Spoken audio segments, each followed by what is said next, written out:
Attention all hands. This is the captain speaking. It is with deep regret that I report the death of a legendary actor who had a wide range, actor Barry Jenner. He's probably best known for playing Carl Winslow's boss, Lieutenant Murtaugh, on the comedy show on the sitcom Family Matters. But to Star Trek fans, he is better known as Admiral William Ross from the last 2 seasons of Star Trek Deep Space Nine. Ross was a major figure during the Dominion War, and actor Barry Jenner played him well. He played one of the very few admirals that, had purpose. Wasn't just he's the admiral this week, or he's the admiral next week. He had a purpose. He had a good purpose, a good presence. Passed away on Stardate 160809 at the age of 75 from leukemia.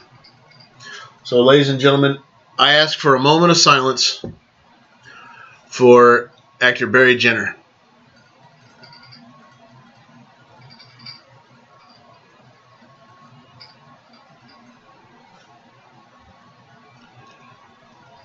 Ooh.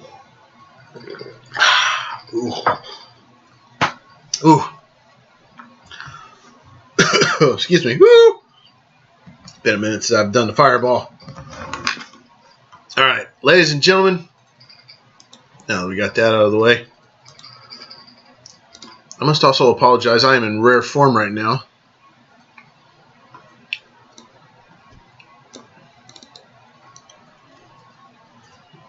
Hey, you know what? Nothing's perfect. I don't get paid for this.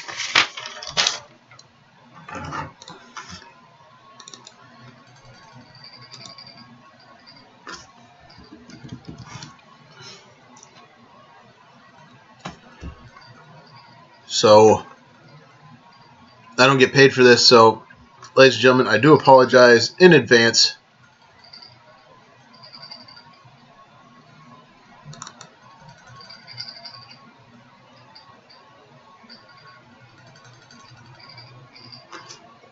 There we go.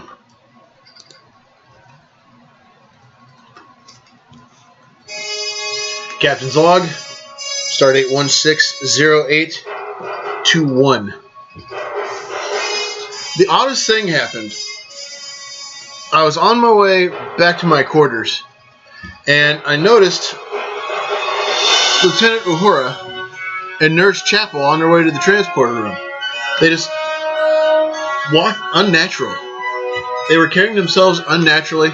They didn't acknowledge me or anything. It's just weird. Oh, by the way, this was for Josh Baker, or Beer and Song of the Day. Deflategate will live on in this house with this hat. This is what I wanted to show you a couple weeks ago. I've been waiting for it. I'm glad it's finally here. So yeah, it's never going to end, at least here. Ladies and gentlemen, this week's unofficial sponsor are my friends over at Wasp Handmade Aluminum Art, also known as Wally's Aluminum Shaping Process. Check them out, facebook.com/WASPA, WASPAA. You can make you a Federation logo, Klingon Empire. You can make you X shit if you really wanted to. Honestly, nothing bad about Wally on this one, but anybody can pull off the horseshoe. Folks, you heard the opening to Star Trek Voyager main theme as we are working our way down to the 50th anniversary, which I am going to go ahead and say right now, I have something big planned for the 50th. I have been collaborating with Beer and Song of the Day. I don't think you're going to be disappointed. So, let us get to this week's first beverage of choice. I like this stuff. I really do. Some people don't, but I do.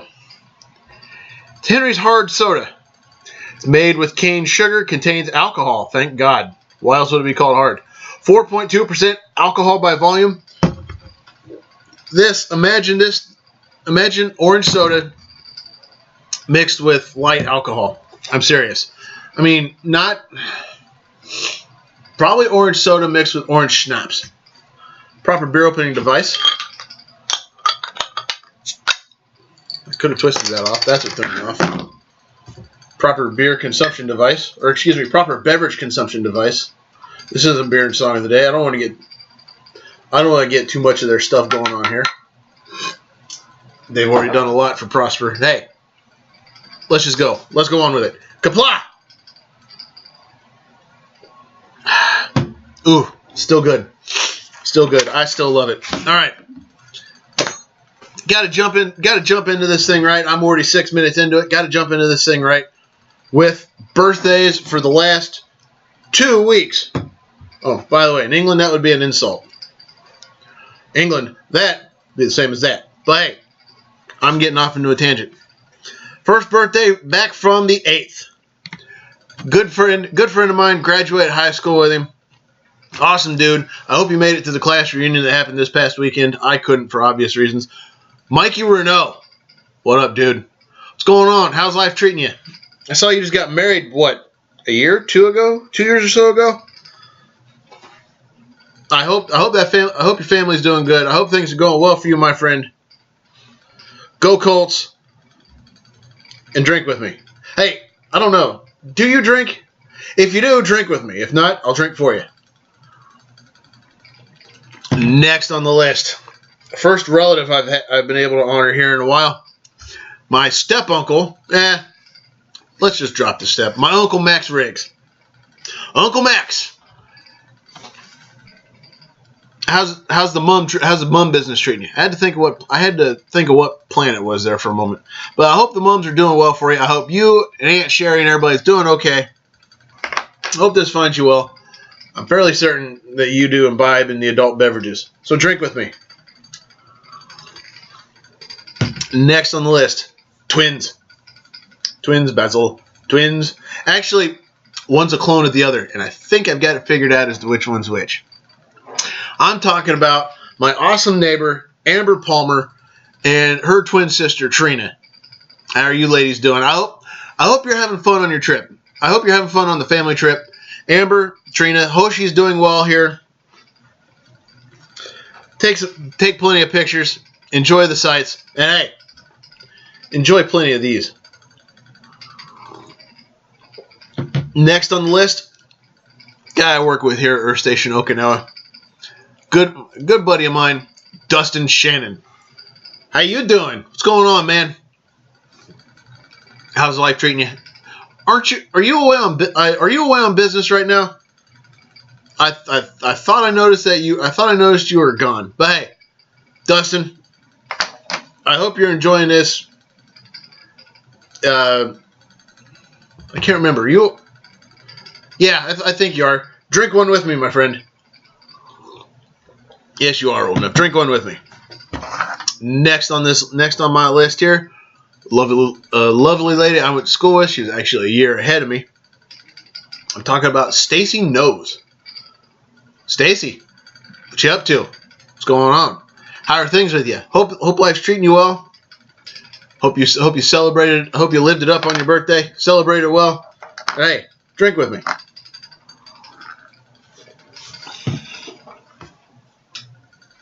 I feel like I need to call maintenance for that fan. Excuse me. Next on my list, Austin Gubert. Now, I met him in a leadership class 4 years ago. 4 years ago, we were living in Germany. What up, dude? I hope this finds you well. I hope you're doing well. Hope you're doing okay. Hope you partied hard on your birthday. Drink one of these with me. If not, I'll drink for you. All right. Moving on up. On my list is Drew Clevenger, cousin of mine through marriage. Yo, Drew, what up, dude? How's it going? Hope things are going all right for you. Hope you guys are living it up, doing what you do, celebrating well. Hey, Happy birthday. Next on the list, I met this lovely lady when I was living in England. Jolly old England. The lovely, awesome Karen Ladson, wife of well-known Lauren Ladson. How you guys doing? Hope this finds you both well. I hope you had a good birthday. Hope Lauren spoiled you. If not, I'm going to track you down and attempt to kick his ass. But hey, here's to you. Cheers. All right, next on the list. This is him. Excuse me.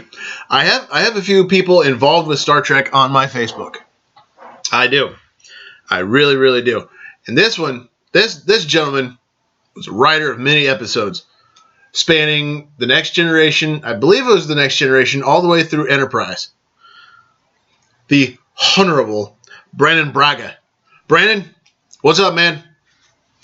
Are you still writing? What projects are you into now?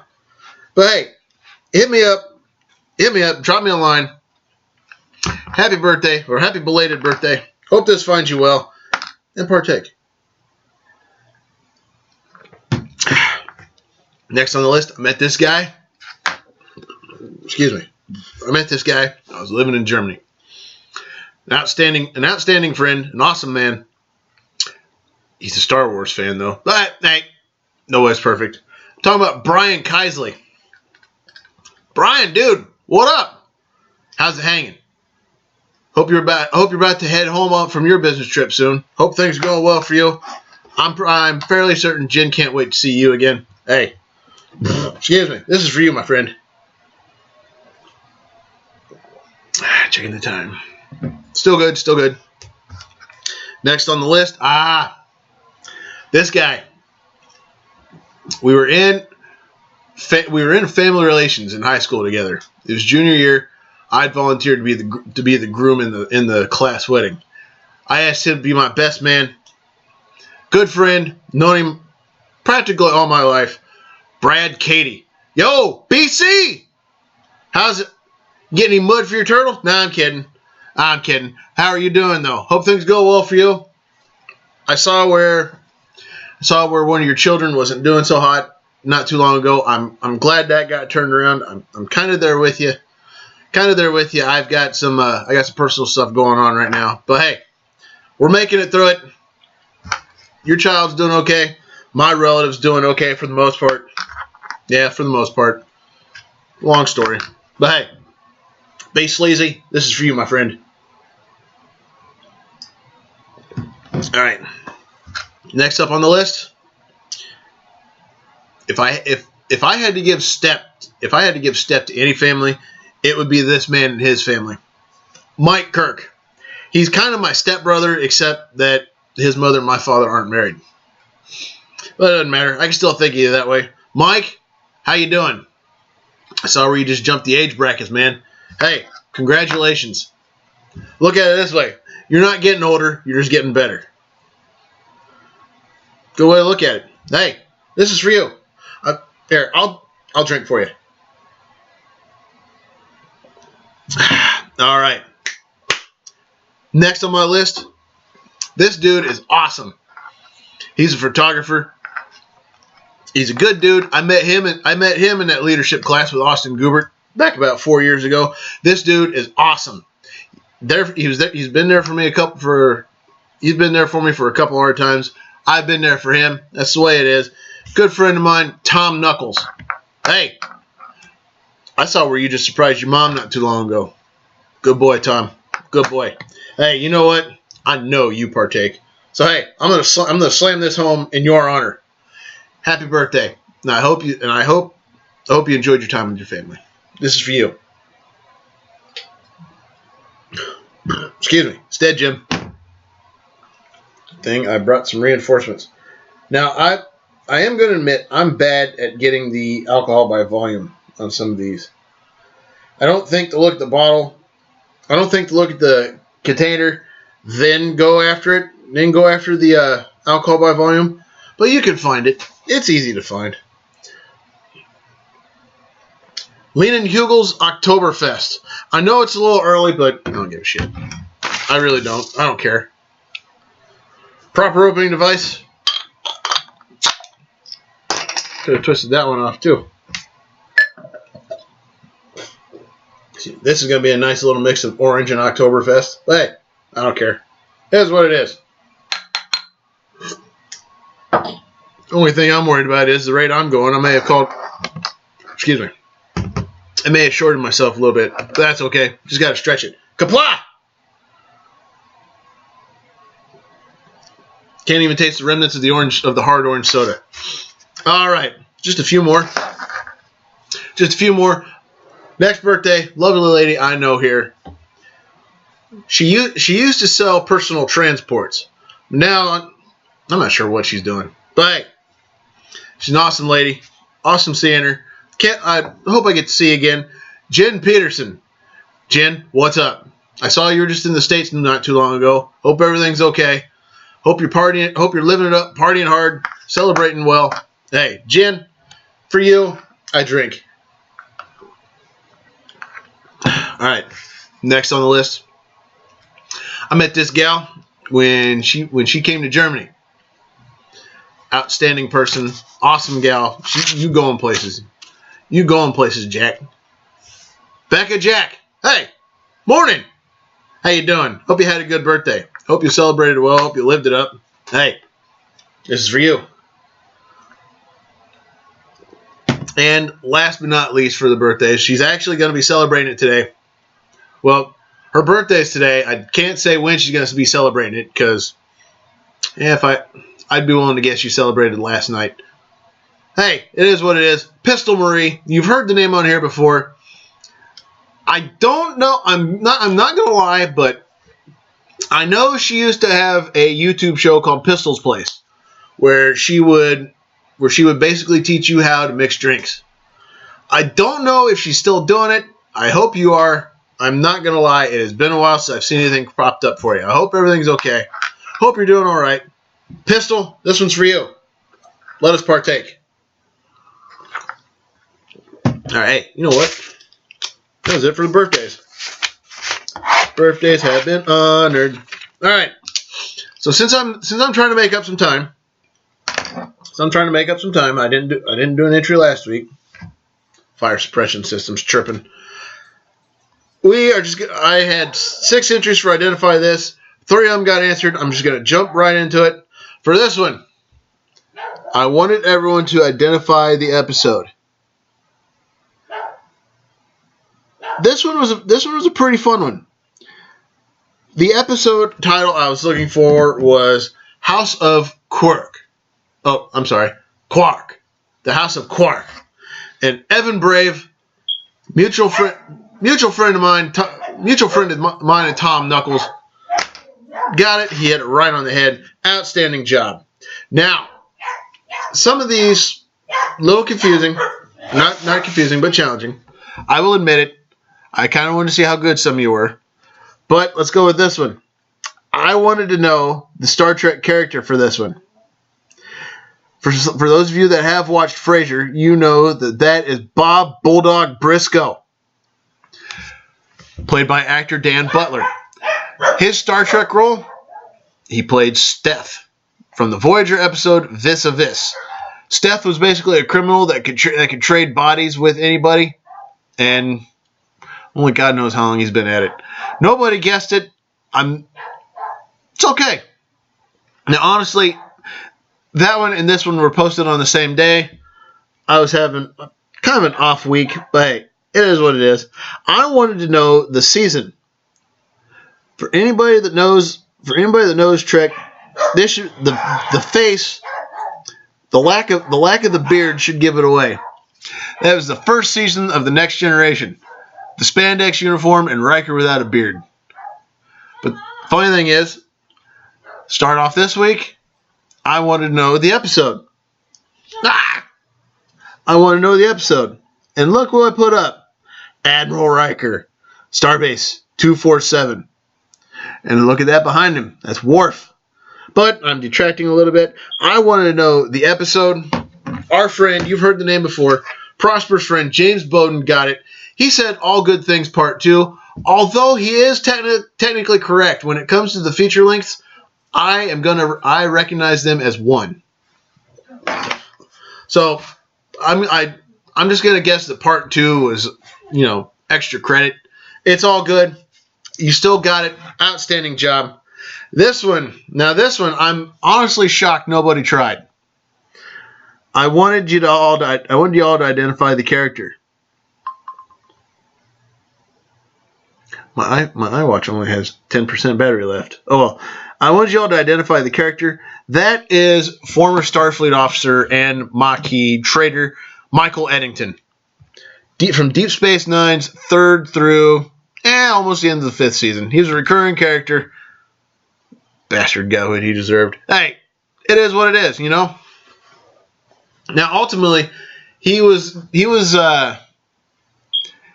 I believe he was envisioned to be a Dominion, a changeling infiltrator at the end of the 3rd season, but the producers were like, that's too obvious.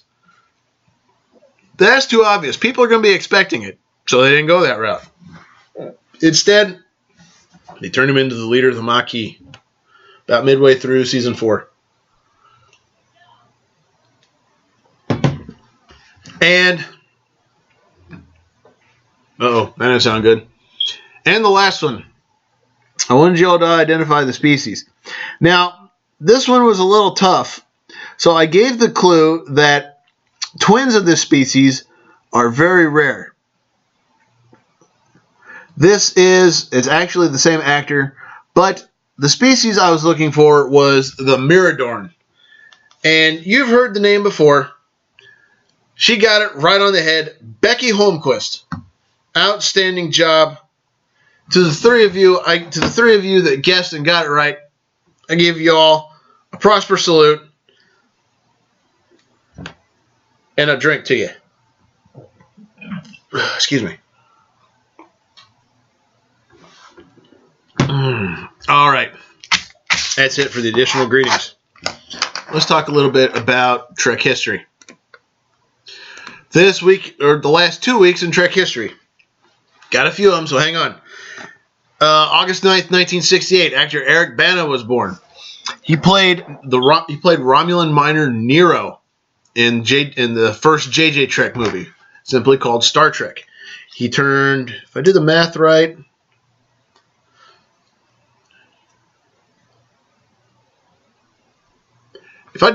he's 48 today.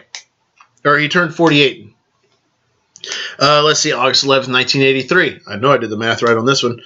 Actor Chris Hemsworth was born. Now, he played George Kirk in the first JJ Trek movie. Ironically enough, he was killed by Eric Bana. But the reason I'm bringing him up is because he is rumored to be locked in for Star Trek 14. Notice I said 14, not Star Trek 4, because that's the Voyage Home. That was made 30 years ago. But he is rumored to be locked in for Star Trek 14, reprising his role as George Kirk. He turned 33. Let's see. August 12th, 1921.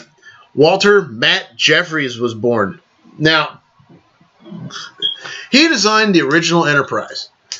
And I want to say inside and out. Don't quote me on the outside, but I know he designed the original Enterprise. And as a tribute to him, Next Generation, Deep Space Nine, and Voyager, anytime that the crew was shown in the crawl spaces, those crawl spaces are referred to as the Jeffries tube. And Enterprise was even paid tribute to him by, he was the captain of the NX design team. He was the captain of the NX engineering team that Lieutenant Trip Tucker was a part of. Anyway, he passed away July 21st, 2003 at the age of 81. If he were still alive today, he would be 95 years old. August 12th, 1956, actor Bruce Greenwood was born. He played Captain and later Admiral Christopher Pike in the first 2 JJ Trek movies, JJ Trek and JJ Trek Into the Darkness. He turned 60. Let's see, August 17th, 1930, Harv Bennett was born. Now, he passed away February 25th, 2015, just a couple days before the late, great Leonard Nimoy. He would be 86, but Harv Bennett is better known as the productive genius behind Star Trek II: The Wrath of Khan. If it weren't for him, that movie probably would have went over budget and would have been totally different, and would not have revived Star Trek in the 80s, which capped off 5 more movies at that point and 1 more series. Needless to say, Harv Bennett pretty much saved Star Trek in the 80s. As I said, he'd have been 86. October.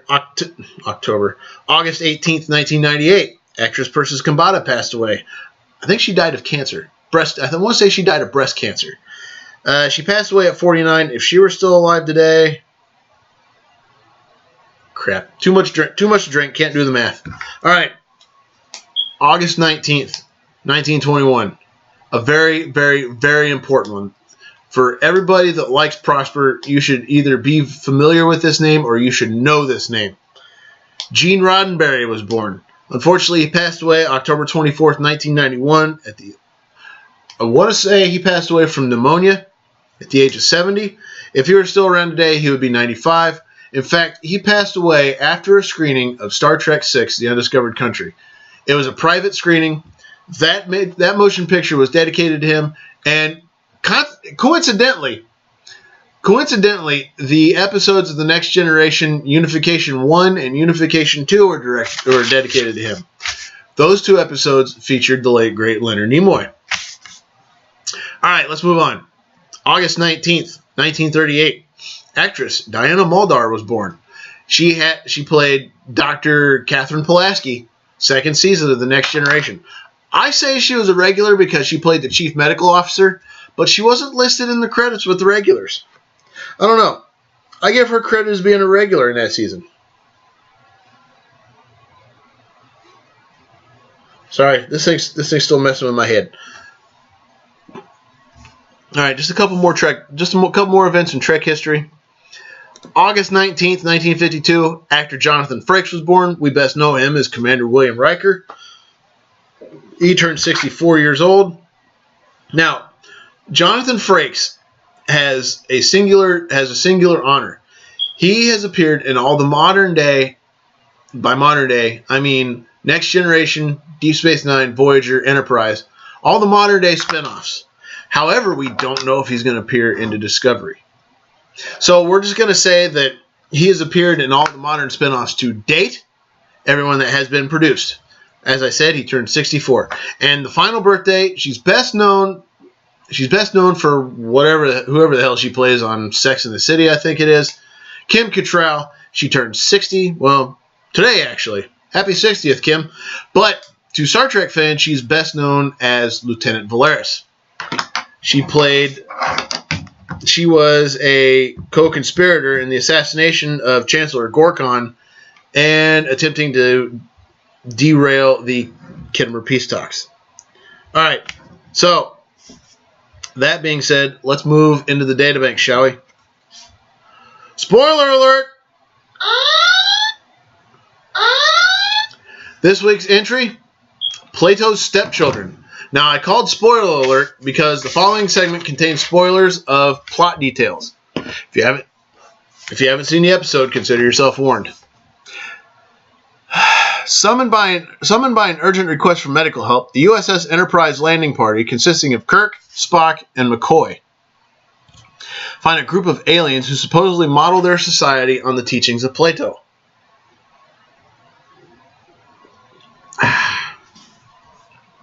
Their leader is suffering from a massive infection in his leg and is close to death. Kirk, Spock, and McCoy discover the Platonian's powerful psychokinetic abilities, as the man's delirium has violent effects on his surroundings. Another Platonian trait is extreme longevity, as well as frail physical immunity seemingly caused by their emphasis on mental prowess. This is what caused their powerful ruler to be so vulnerable to what should have been a minor injury. Excuse me. Pardon me for being gassy. Lunch was good. As a result of eugenics, Plato's stepchildren, as they were referred to, had escaped to Earth in the time of the ancient Greek philosopher Plato, when their star Sandara went supernova. After Plato's death, they established a republic based on his philosophy, where 38 inhabitants live a life of quiet contemplation and self-reliance. A simple cut in the leg had developed an unknown infection which causes Parman to have a fever and lose control of his powers. Furniture is thrown around and the Enterprise is shaken in orbit. When Kirk, Spock, McCoy, and Alexander duck and hide from the flying objects. Fascinating. I believe we are experiencing the psychokinetic manifestations of Parman's delirium, Spock notes. Falana, Parman's spouse, is able to distract Parman long enough for McCoy to sedate him with a hypospray, ending the chaos. Later, Dr. McCoy's treatment of Parman is effective, and the landing party prepares to leave the planet. However, the Enterprise is frozen. Go figure. Scotty reports that there are no functional transporters, navigation, or even subspace communication with Starfleet.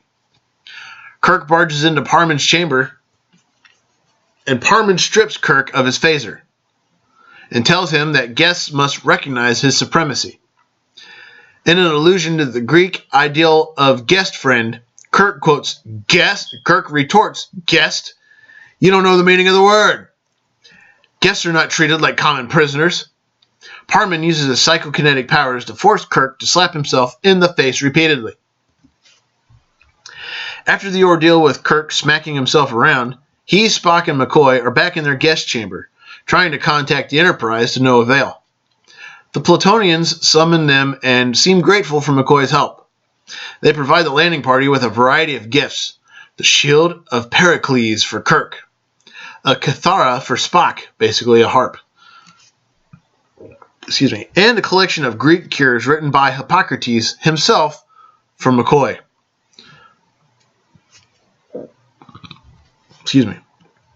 Or if Bill and Ted had been around, it would have been Hippocrates.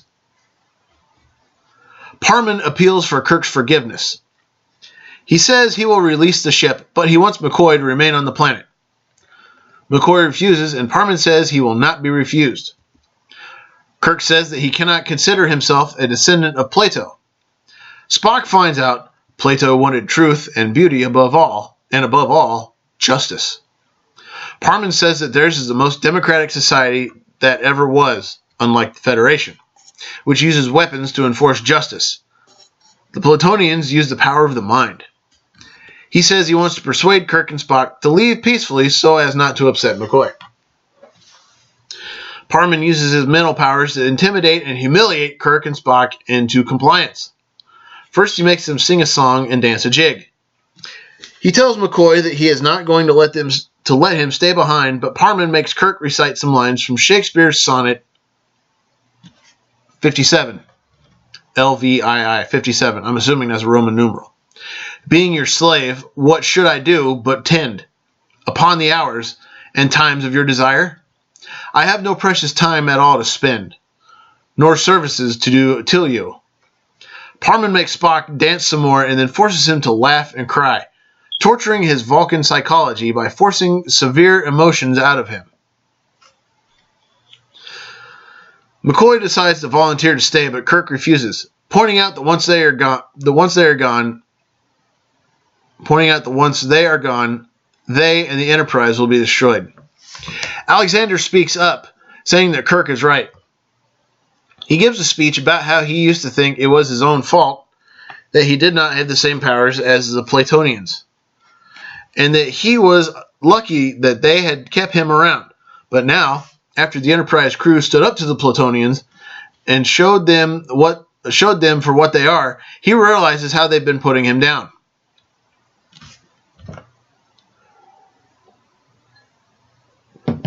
Spock questions Alexander about the powers and determines that the power had manifested itself shortly after the Plutonians had used up their food stores and started eating local food.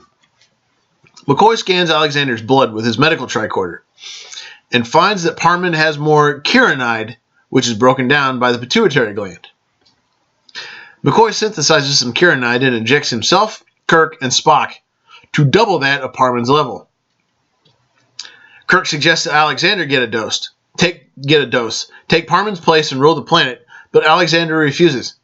You think that's what I want? Become one of them? Become my own enemy? Just lie around like a big blob of nothing and have things done for me? I want to run around for myself. If I'm going to laugh or cry, I want to do it for myself. You can keep your precious power. All I ask is one thing. If you do make it out of here, take me with you. Excuse me. The conversation is interrupted when the Platonians force Lieutenant Uhura and Nurse Christine Chapel to beam down as Kirk, Spock, and McCoy look on in bewilderment. The women, unable to speak, walk away and are forced against their wills to prepare for the evening's festivities. Later that night, Uhura and Chapel step out into the main hall, both dressed in fabulous Greek dresses as Kirk and Spock join them, clad in short Greek tunics and laurel leaf crowns. Kirk asks Spock to try to lift some plates of food, but the powers have not kicked in yet. Kirk, Spock, Uhura, and Chapel are led to a stage. Parman would like to welcome McCoy, but he has to convince McCoy to change his mind first. He makes Spock sing what he calls a serenade from the Laughing Spaceman to Uhura and Chapel. Then the four are split into two pairs, Uhura and Kirk, and Chapel and Spock. Chapel and Spock are forced to kiss despite their protests. Chapel confesses that she has wanted to be close to Spock for so long, but now she wants to crawl away and die. Uhura likewise confesses to Kirk that she was so often calmed by Kirk's presence when she was frightened on the bridge. The two couples struggle in vain to avoid being forced to kiss. After the kisses, Parman compels Kirk to crack a bullwhip at Uhura and Spock to brandish a hot poker at Chapel. While Parman is distracted controlling the four officers, Alexander attempts to sneak up on him with a knife. Parman shifts his focus to trying to make Alexander turn the knife on himself. Meanwhile, Kirk begins to feel his telekinetic power building and laughs once he prevents Alexander from hurting himself. Parman cannot believe that Kirk has telepathic abilities and tries to test them. He sends Alexander to threaten Kirk with a knife, but again, the captain turns the tables on the Platonian. For a brief time, the two minds fight for control of Alexander. Kirk's power is proven the greater, but ultimately they both release him. Alexander begins to use his free will to attack Parman, but Kirk stops him, asking simply, "Do you want to be like him?" Alexander struggles with his conscience, but finally drops the knife, heaping contempt onto his former leader instead. Parman sees that Kirk has spared his life and appears repentant. He promises that he will be more benevolent towards future visits by other starships. Kirk and Spock are dubious of the reform and so stresses that any new visitors can easily be dosed with kyanite as well. Parman appears to acquiesce to this truth, and Kirk seems satisfied that the Platonian problem has been solved. Kirk calls Scotty for transport, saying that he has a little surprise for the chief engineer. Kirk intends to make good on his earlier promise to rescue Alexander from the Platonians. This one was kind of, whatever. You can definitely tell the writing was off with this one.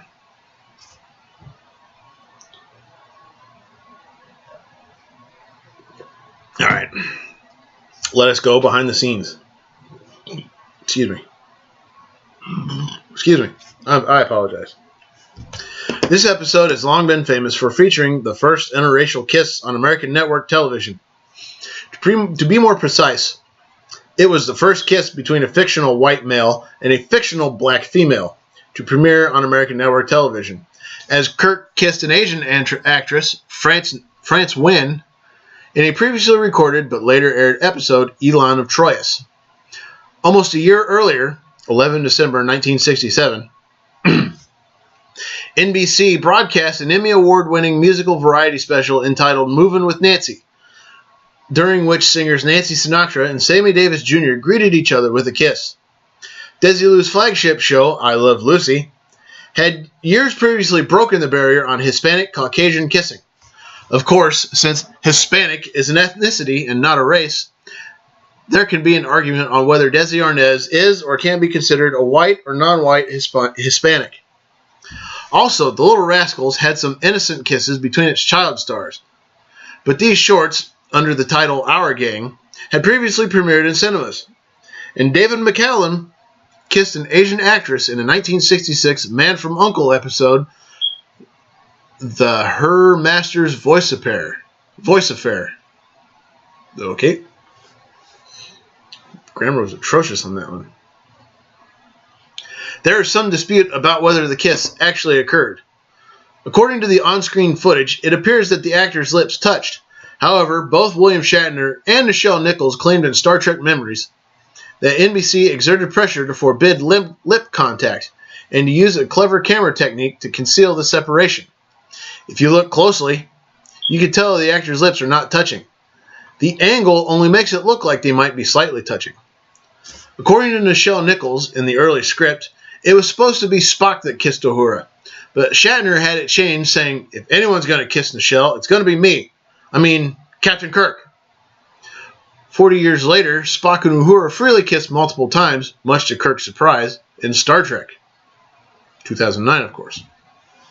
Also, according to Nichols, NBC was afraid of the kiss because some stations in the South could decide not to air the episode because of it.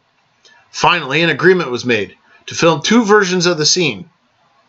One where Kirk and Uhura kissed, and one where they did not. They filmed the first version with the kiss successfully.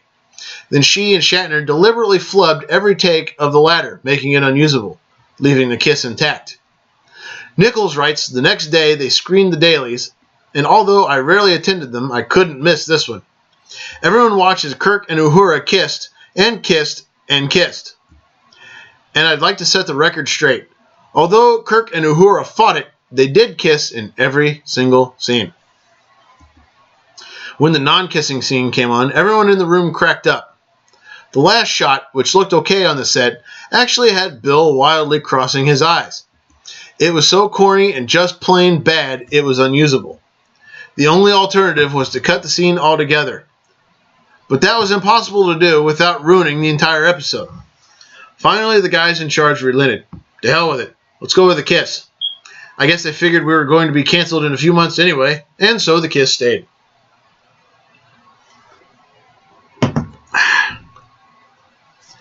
This is Alexander Courage's last score for Star Trek. The episode was also the last... Excuse me. This episode was also the last episode to have an original score. Although new episodes for The Way to Eden and a Brahms paraphrase for Requiem for Methuselah were composed. Blah, blah, blah. George Takei and Walter Koenig do not appear in this episode. Excuse me. The story outline was originally titled The Sons of Socrates, or Socrates, as Bill and Ted would call them, and submitted 13 June 1968. The episode was filmed early to mid-September 1968. Trekkies Joe and John Trimble were happy to receive the news of this installment. John remarked, our immediate reaction was, all right, by God, about time, added Joe Trimble. And my second immediate reaction was, boy, are they going to hear from the Bible Belt on this one. Excuse me. Nichelle Nichols has said that the Star Trek production offices received more mail on this episode than any other episode in the history of the series, and none of it, surprisingly, was negative. However, Joe Trimble stated, we got our share of some really nasty letters. But here was the thing. You get one nasty letter, and you get 100 really great letters. It was a step forward, I think. Nichols additionally recalled a letter that Gene Roddenberry once showed her. It was from a man in the American South, and he said, I'm against the mixing of the races. Excuse me. But any time a red-blooded American boy like Captain Kirk gets his arms around a girl like Lieutenant Uhura, he ain't going to fight it. This episode was not shown until 22 December 1993 in the United Kingdom, with the BBC skipping it due to sadistic elements in the plot. An official BBC statement by Sheila Cundy, C-U-N-D-Y, of the program correspondence section declared, after very careful consideration, a top-level decision was made not to screen the episodes until Empath, Whom the Gods Destroy, After very careful consideration, a top-level decision was made not to screen the episodes entitled Empath, Whom the Gods Destroy, Plato's Stepchildren, and Mary, which was actually transmitted in the 70s but not re-aired until the 90s, because they all dealt most unpleasantly with the already unpleasant subjects of madness, torture, sadism, and disease. BBC from letter, undated, reference, so on and so forth. Assumptions that Plato's Stepchildren was excluded because the Kirk Uhura kiss would have been controversial and erroneous. In fact, British television had featured its first interracial kiss several years before US TV. The primetime soap opera Emergency Ward 10 had depicted a long-term interracial relationship between two main characters throughout 1964 without inciting controversy in the UK, although the producers had expected that it would. However, the banned TOS episodes were shown on UK satellite TV channel Sky before the BBC changed its mind. Spock's observation that Plato desired justice above all is correct. In The Republic, the philosopher envisioned justice as the highest ideal to which any state could aspire, achieved through the harmonious interplay of wisdom, courage, and temperance. Leonard Nimoy composed Maiden Wine, the song that he performs in this episode. I knew the man was a director. I knew the man was a talented actor, but I didn't know the man wrote music. Let me look. I believe that is it.